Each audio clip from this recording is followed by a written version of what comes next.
नमस्कार स्टोरीग्राफी के दर्शकों, मैं ईशव कुमार और आप है तन्मय यादव। और आज हम बैठे हैं खुले आसमान के नीचे, जहां हम बात करेंगे आज़ादी की। आज़ादी के उन दीवानों की जिनके बारे में बंद कब्रों में बैठकर अगर हम बात करते तो उनके किरदार के लिए सरासर नाइंसाफी होती है। आज 23 मार्च है और ठीक आज से 91 साल पहले 3 आज़ाद आवाज़ों को कैद करने की कोशिश की गई, लेकिन इन आवाज़ों को कोई कैद कर सके ऐसा कोई मकसद नहीं। आज हम बात करेंगे भगत सिंह की, आज हम बात करेंगे राजगुरु की, आज हम बात करेंगे सुखदेव की और भगत सिंह की लिखी एक किताब वाई एम एन एथिस्ट, मैं नास्तिक क्यों हूँ, उसकी।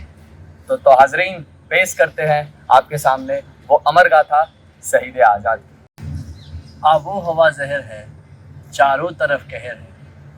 आबो हवा जहर है, चारों तरफ कहर है। आलम नहीं है ऐसा कि इश्क कर सकूं। मैं तुझ पे मर तो जाता, पर क्या करूं मेरी जान। हालात नहीं हैं ऐसे कि तुझ पे मर सकूं। ये खून भरी होली, ये सरकटी बैसाखी। ये खून भरी होली, ये सरकटी बैसाखी। ऐसे में तेरी चुनरी क्या सूंघ पाऊंगा मैं। ये सर उजला टीका, ये सुन्न बैठी ममता। ये सर उजला टीका, ये सुन्न बैठी ममता। ऐसे में तेरे कंगन क्या चूम पाऊंगा मैं।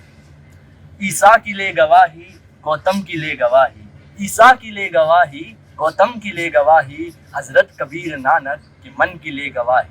मीरा कसम है मुझको, राधा कसम है मुझको। मीरा कसम है मुझको, राधा कसम है मुझको। है दूसरा जन्म तो लेना जन्म है मुझको। उस दूसरे जन्म में सिंदूर लाऊंगा, उस दूसरे जन्म में सिंदूर लाऊंगा मैं। तेरी कसम की डोला तेरा उठाऊंगा। आप सभी दर्शकों को हमारा क्रांतिकारी इस्तकबाल। हम तन्मय यादव हैं और आज बात करने बैठे हैं भगत सिंह के बारे में, राजगुरु के बारे में और सुखदेव के बारे में। और ऊपर जो ये कविता मैंने आपको सुनाई, ये कविता लिखी गई है पीयूष मिश्रा जी के द्वारा, उस वाकयात को बयां करते हुए जिसमें सुखदेव और भगत सिंह बैठे हैं किसी बागीचे में और बात कर रहे हैं मोहब्बत पर।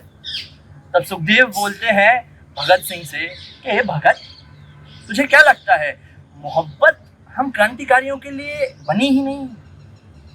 क्योंकि मैं तो मानता हूं कि मोहब्बत लोगों को कमजोर बनाती है, उनको झुकना सिखाती है। तुझे नहीं लगता सच में मोहब्बत हम क्रांतिकारियों के लिए नहीं बनी है? तो तब भगत सिंह बोलते हैं कि यार, मैं तो नहीं मानता कि मोहब्बत हमको कमजोर बनाती है। और इतिहास में अगर हम जाकर देखें तो पता चलता है कि एक बार मजीनी महान मजीनी जिसने इटली के स्वतंत्रता संग्राम के लिए लड़ाई लड़ी, उन मजीनी ने जब हार मान ली, सब कुछ छोड़ दिया और आत्महत्या के बारे में सोचने लगे, तब उनकी प्रेमिका का एक पत्र उनको वापस ताकत देता है लड़ने की, वापस ताकत देता है अपने देश के लिए अपने देश को आज़ाद करने की। तो मैं नहीं मानता कि मोहब्बत किसी को कमज़ोर बना सकती है। मोहब्बत तो बहुत पाक साफ। लेकिन एक चीज़ जो मुझे लगती है वो ये है कि मोहब्बत खुद में बहुत आज़ाद है और इसको बहुत आज़ादी चाहिए। और हम इस समय एक गुलाम देश में, एक पराधीन देश में हैं और इस देश में अगर हम मोहब्बत करते हैं तो मोहब्बत के साथ नाइंसाफ़ी होगी। हाँ, आएंगे किसी दिन, लेंगे दूसरा जन्म। तुम्हारे हिंदुओं में मान्यता है ना कि दूसरा जन्म होता है, तो लेंगे किसी दिन दूसरा जन्म और तब लेके बैठेंगे अपनी महबूबा को अपनी बाहों में। जी से मोहब्बत करेंगे, अपने मन से मोहब्बत करेंगे, दिल लगाकर मोहब्बत करेंगे और ऐसी मोहब्बत करेंगे कि मोहब्बत करने भी कहेंगे क्या मोहब्बत है। तो देखा आप लोगों ने किन विचारों के बारे में बात हो रही है। भगत सिंह और सुखदेव किन विचारों के बारे में बात कर रहे हैं। लेकिन इस पिक्चर के दूसरी तरफ हमको एक और पिक्चर दिखाई गई बचपन से लेकर अब तक। और उस पिक्चर में हमको बताया जाता है कि भगत सिंह माने बंदूक, भगत सिंह माने बम, भगत सिंह माने गुस्सा, भगत सिंह माने लड़ाई, भगत सिंह माने क्रांति। हमको कभी बताया ही नहीं गया कि असली भगत सिंह थे क्या, भगत सिंह का पर्सनैलिटी क्या थी, भगत सिंह इंसानी स्वरूप में कैसे हुआ करते थे। जब आप भगत सिंह को पढ़ते हैं, आप भगत सिंह को जानने की कोशिश करते हैं, तब आपको पता चलता है भगत सिंह, राजगुरु, सुखदेव, ये तो 23 साल के वो जवान लौंडे थे जिनमें जीने की उमंग थी, जो जीना चाहते थे। और कहीं दूसरी तरफ देखें, जब पढ़ाई करें तो पता चलता है कि नहीं, ये तो मरना चाहते थे। हाँ, मरना भी चाहते थे, बस अपने देश की खातिर, एक उद्देश्य की खातिर कि ये देश अगर हमारी मौत से आज़ाद होता है, अगर हमारी जान की बाजी लगाने से आज़ाद होता है, तो हम इस जान की बाजी लगाने में एक भी बार नहीं सोचेंगे। भगत सिंह के बारे में जानने के लिए मैं पर्सनली बताऊं तो मैंने शुरुआत करी उनकी एक बहुत चर्चित किताब व्हाई एम एन एथिस्ट, मैं नास्तिक। ये किताब एक्चुअल में उनके बंदी जीवन के दौरान लिखी गई। एक्चुअल में एक किताब नहीं है, व्हाई एम एन एथिस्ट एक लेख है जिसमें भगत सिंह अपने नास्तिक होने के बारे में बताते हैं। कुछ दोस्त उनके मानते थे कि भगत सिंह इसलिए नास्तिक हैं क्योंकि वो घमंडी हैं, वो घमंडी हैं इसलिए वो नास्तिक हैं। तो इस इमेज को क्लियर करने के लिए अपने दोस्तों के सामने भगत सिंह ये लेख लिखते हैं जिसमें वो सवाल पूछते हैं हर उस चीज पर जिसे हमें बचपन से सिखाया गया कि आपको इस बात पर सवाल नहीं पूछना है। वो सवाल पूछते हैं भगवान से, वो सवाल पूछते हैं भगवान को बनाने वाले उन लोगों से कि तुमने ये भगवान बनाया क्यों, और अगर भगवान ने ये धरती बनाई तो उनने ये धरती बनाई क्यों जहां पर कोई भी खुश नहीं। क्या कोई मजदूर अपनी जिंदगी से खुश है? नहीं। क्या कोई बहुत बड़ा व्यापारी, कोई बहुत बड़ा पैसे वाला अपनी जिंदगी से पूरी तरह खुश है, संतुष्ट है? तो हम देखते हैं नहीं। तो इस दुनिया में संतुष्ट और खुश है कौन? और जब कोई खुश है नहीं तो ये दुनिया बनाई क्यों गई? इस किताब में और भी बहुत सारे आपको लेख मिलते हैं। एक लेख मिलता है जब भगत सिंह अपने पिता को कह सकते हैं डांटते हैं कि आपने माफी क्यों मांगी, माफीनामा क्यों लिखा मुझे बचाने के लिए। आपको समझने की जरूरत है लोगों कि आज के समय में जब हमें बताया जा रहा है, सिखाया जा रहा है, हम पर ये सोचने का दबाव बनाया जा रहा है कि हम ऐसे लोगों को वीर कहें जिन्होंने 10-10 बार माफी मांगी, 10-10 बार घुटने टेके अपने आप को आजाद करने के लिए। और एक दूसरी तरफ हमारे सामने भगत सिंह जो अपने पिता को डांट रहे होते हैं, अपने पिता को अपना पिता मानने से इनकार कर रहे होते हैं सिर्फ इतनी सी बात पे कि वो भगत सिंह को बोलते हैं कि जाओ एक माफीनामा लिख दो जिससे तुम जल्दी छूट पाओ। भगत सिंह की जिंदगी एक बहुत ही बड़े ड्रामे की जैसे है। 23 साल की, 23.5 साल की जिंदगी एक बहुत बड़े ड्रामे से शुरू होती है, एक बहुत बड़े ड्रामे पे खत्म होती है और पूरी जिंदगी में सिर्फ ड्रामा चलता रहता है। जैसे अगर मैं उनके बचपन की बात करूं तो भगत सिंह एक व्याख्यान के बारे में बताते हैं कि जब वो पैदा हुए तो उनके दादा ने उनको इस देश के लिए समर्पित कर दिया जैसे ही वो पैदा होते हैं। उसके बाद 9 साल के होते हैं तो जलियांवाला बाग जैसा विभत्स कांड उन्हें देखने को सुनने को मिलता है। 15-16 साल की उम्र में नेशनल मेमोरियल में जाते हैं जहाँ सुखदेव, राजगुरु जैसे आइटम मिलते हैं। अच्छा, राजगुरु को मैंने आइटम कहने के पीछे एक कारण है और वो कारण ये है कि हर ग्रुप में, हमारे ग्रुप्स में, हर दोस्तों के ग्रुप्स में एक ना एक कार्टूनिस्ट कैरेक्टर होता है और इनके ग्रुप में वो कैरेक्टर राजगुरु था। और ये इतना बड़ा इंस्पिरेशन है, बहुत बड़े इंसान है, लेकिन मैं एक्चुअल में उस शब्द पे फैक्ट को बताना चाह रहा हूँ अपने कि ये ऐसे इंसान थे कि जब भगत सिंह को पकड़ लिया गया तो इनके commander in chief Chandrashekhar Azad ने इनको बोला कि जाओ, भाग जाओ यहाँ से वरना पुलिस पकड़ लेगी, और इनको भगा दिया गया पुणे।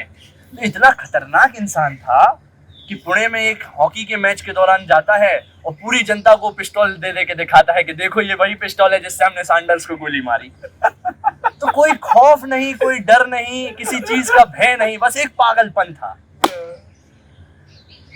ये उन लड़कों की कहानी है, ये उन नए युवाओं की कहानी है जो जिनको समझना शायद एक किताब से, एक उससे, आप इनको जीते हैं, आप इनको पढ़ते नहीं हैं, आप इनको जीते हैं। ये भगत सिंह हमारे अंदर भी है, आपके अंदर भी, हम सब के अंदर भी है। भगत सिंह कोई बहुत बड़ा भगवान खुदा नहीं है। इसी की तो लड़ाई है, इसी सोच की लड़ाई के बारे में भगत सिंह वायमन एथिस्ट में बताते भी हैं कि सिर्फ भगवान को मैं नहीं ललकारता हूँ, मैं उस विचारधारा को भी ललकारता हूँ जो हर किसी को, हर दूसरे इंसान को भगवान मानने लगते हैं। आज जैसे लोग, बहुत से लोग ऐसा कहते हैं कि भगत सिंह मतलब यार बहुत बड़ी इंस्पिरेशन, भगवान है वो। तो उसी विचारधारा के खिलाफ उनने अपने विचारों को लिखा है कि हम किसी को भगवान ना माने, हम भगवान किसी को तब मानते हैं जब हम कमजोर होते हैं। हमें भगवान याद कब आते हैं? जब हम समस्या में होते हैं, हम जब बहुत परेशान होते हैं, कोई चीज हमें बहुत परेशान कर रही होती है। तो भगत सिंह लिखते हैं कि ये आपकी वीकनेस, आपकी कमजोरी का उदाहरण है, आपकी कमजोरी का जीता जागता, मैं कहूँ उदाहरण ही कहूँ कि आप भगवान में विश्वास करते हैं।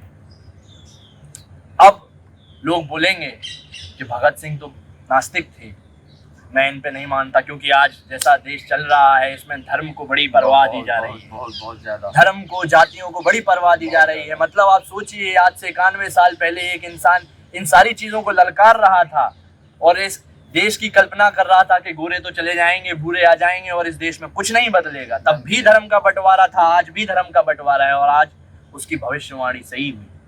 आज 91 साल बाद भी लोग धर्म में बटे हुए हैं, धर्म में बटकर फिल्मों की गुणगान गा रहे हैं, धर्म में बटकर एक दूसरे को गालियां दे रहे हैं। तो भगत सिंह ने ये सारी बातें बहुत बेबाक तरीके से इस किताब में लिखी हैं। और आपको अगर भगत सिंह के विचारों के बारे में जानना है, सिर्फ विचारों के बारे में, वो इंसान सोचता कैसा था, तो इस किताब को जरूर पढ़ें।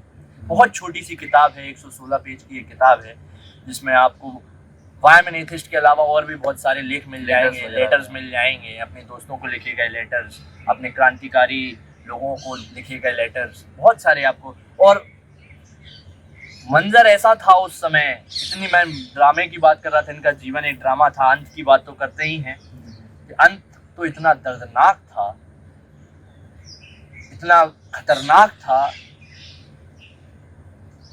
कि मौत, जिस दिन मौत का फरमान दिया गया, उससे इनको पहले ही फांसी पर चढ़ा दिया गया।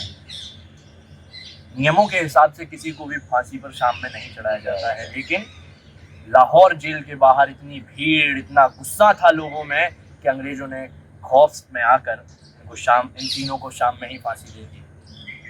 और उसके बाद जेल की पिछली दीवार से उन तीनों लाशों को निकाल कर बहुत छोटे छोटे टुकड़ों में काटा गया और जाके सतलज नदी के पास जलाया गया। कुछ लोग इसको देख लेते हैं, तब अंग्रेज भाग जाते हैं उन लाशों को छोड़कर, और फिर उन अध जली लाशों का अंतिम संस्कार किया गया। तो हम शायद भूल रहे हैं ऐसे क्रांतिकारियों को, हम भुला रहे हैं ऐसे क्रांतिकारियों को, उनके विचारों को, उनकी जीवनी को, अपनी गर्लफ्रेंड्स को बड़े बड़े पैराग्राफ लिखने की वजह से, अपनी रोजमर्रा की बहुत आम सी जिंदगी जीने की वजह से। हम देख ही नहीं पा रहे हैं, हम देखना ही नहीं चाहते हैं कि कैसे कैसे त्याग, कैसे कैसे बलिदान, कैसा कैसा परिश्रम इन 23 साल के लड़कों ने किया था। बात शायद लंबी खिंचेगी और हमारे पास उतना टाइम नहीं, बात को छोटा रखते हैं, किसी और दिन बैठेंगे पूरा कथा को लेकर। बस अंत में एक शायरी है और उस शायरी से जुड़ा जो इंसान है फैज अहमद फैज। एक शायरी से पहले एक बात है कि वो एक में बहुत बड़ा एक कंट्रोवर्सी रहा है कि भगत सिंह, जैसा तुमने बताया स्टार्टिंग में कि भगत सिंह एक रेबल टाइप का इमेज क्रिएट किया गया, और भगत सिंह की जैसी बुक हम पढ़ते हैं उससे पता चलता है कि वो कितना ज़्यादा इंटेलेक्चुअल माइंड है। तो एक उस पर थोड़ा सा फोकस करिए। हाँ, जैसे मैं बताता हूँ कि आप जब वायमन एथिस्ट को पढ़ते हैं तो आपको उनके विचारों के, मतलब कहते हैं ना, मतलब वायमन एथिस्ट को मैं मानूंगा बिल्कुल स्टेपिंग स्टोन, पहली किताब जहाँ से आप शुरुआत कर सकते हैं भगत सिंह को जानने के बारे में। उसके बाद आपको, और जैसे मैंने वायमन एथिस्ट पढ़ी तो उसके बाद मुझे और लगा कि और शायद पढ़ने की ज़रूरत है। तो और भी किताबें हैं जहाँ आपको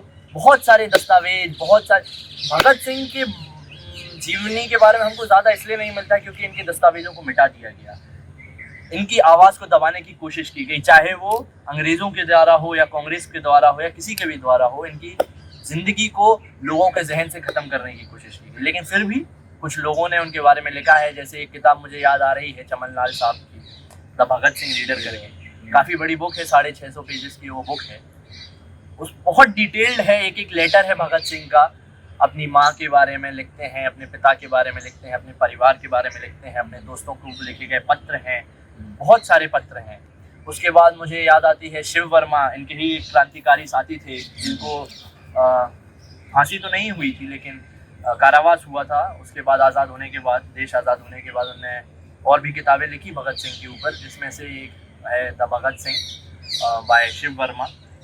उसके बाद कुलदीप नैयर साहब की एक सरफरोशी की तमन्ना करके एक किताब है, उसमें भी आप भगत सिंह के बारे में जान सकते हैं। तो ऐसी काफ़ी सारी आपको किताबें मिल जाएंगी। लेकिन फिर भी जैसे मैं कहूँ ना, बाकी जितने क्रांतिकारियों के बारे में आपको चीज़ें मिल जाएंगी, उतनी आपको भगत सिंह के बारे में नहीं मिलती हैं। लेकिन फिर भी शायद मुझे लगता है कि हर किसी को, हर एक युवा को भगत सिंह, मतलब ये नेसेसिटी मैं मानता हूँ कि आप, अगर आपके विचार खुले नहीं हैं तो आप इंसान कैसे हैं, मैं तो ये बोलता हूँ। आप एक खुले विचार के इंसान होंगे तब तो आपको दुनिया की रीत समझ में आएगी कि हाँ क्या गलत है और क्या सही है, और सही को सही और गलत को गलत कहने वाले ही तो इंसान हैं, वरना हम में और इंसान में और जानवर में क्या अंतर है।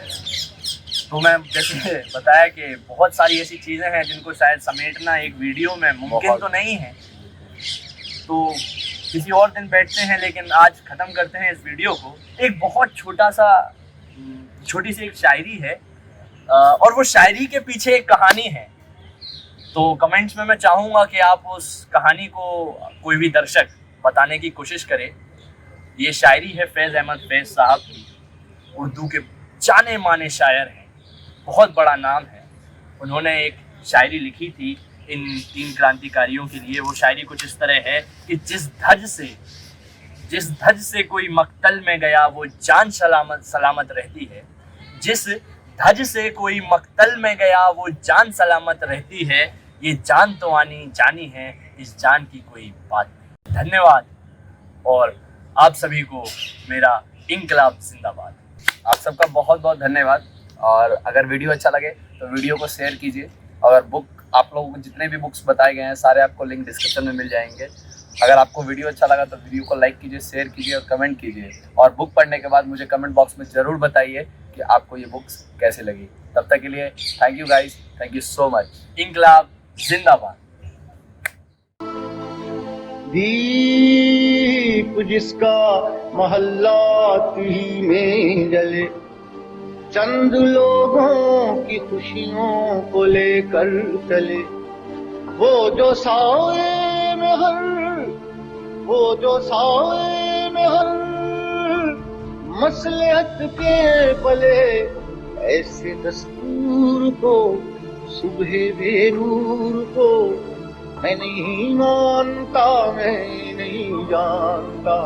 मैं भी खाइफ नहीं तख्ताएदार से, मैं भी मंसूर हूँ कह दो अगियार से। क्यों डराते हो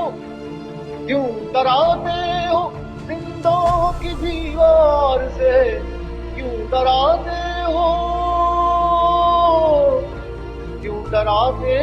हो जिंदों की दीवार से।